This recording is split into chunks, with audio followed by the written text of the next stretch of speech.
अल्लाह ताला ने इस दुनिया में एक ऐसी कौम को भी भेजा था जिसने अपने ही खुदा जिसकी वो पूजा करते थे उसको ही खा लिया था। यह उस वक्त की बात है जब इस्लाम से पहले अरब के लोग ज़हनी तौर पर इस कदर पस्त हो चुके थे कि वो हर उस चीज को खुदा मान लेते थे जो उन्हें ताकतवर या फायदेमंद लगती। पत्थरों और लकड़ियों की पूजा तो आम थी, लेकिन कबीला बनु हनीफा ने अपनी तख्लीक में हद ही कर दी थी। उनका यह वहम था कि अगर वह अपनी सबसे कीमती और लजीज गजा खजूर और मक्खन से अपना माबूद तैयार करेंगे तो शायद वह उन पर ज्यादा मेहरबान होगा। उन्होंने बेहतरीन किस्म की खजूरों को पेश कर उसमें खालिस मक्खन, पनीर और आटा मिलाकर एक हलवा पेस्ट तैयार किया और उसे तराश कर बुत की शक्ल दे दी।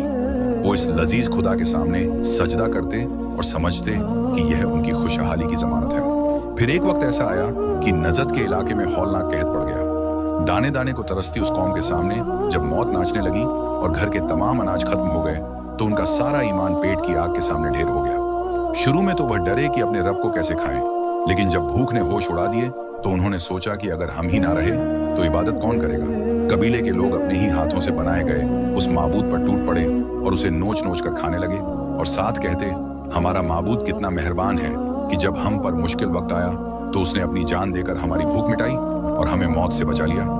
आखिरकार हमारा खुदा ही हमारे काम आया। जब यह बात पूरे अरब में फैली तो लोग उन पर हंसते थे कि बनु हनीफा ने भूख मिटाने के लिए अपने रब को ही ज़िबा कर डाला।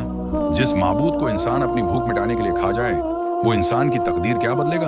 असल ताकत सिर्फ उस अल्लाह की है जो सबको खिलाता है मगर खुद किसी का मोहताज नहीं।